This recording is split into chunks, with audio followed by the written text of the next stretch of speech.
The courtroom was silent, the kind of silence that feels heavy, like everyone's holding their breath. My wife stood there, flawless as ever, wearing a designer dress I'd paid for with my own credit card.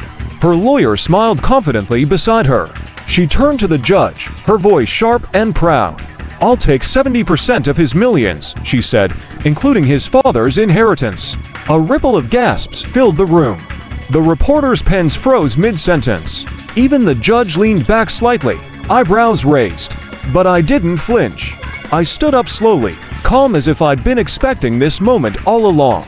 I reached into my briefcase, pulled out a two-page document, and handed it to the judge. "I resign," I said simply.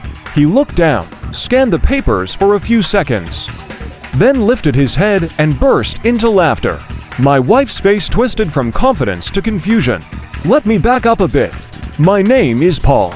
I'm 32 years old and own a construction equipment rental company in Phoenix, Arizona. I built it from the ground up with my father before he passed away. He always taught me two things: trust must be earned, but legal protection must be built. 3 years of marriage had made me believe I'd found the right person.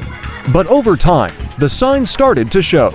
My wife began asking questions about my company, about my father's inheritance. She'd stay up late, messaging friends who turned out to be lawyers. The credit card bills began piling up.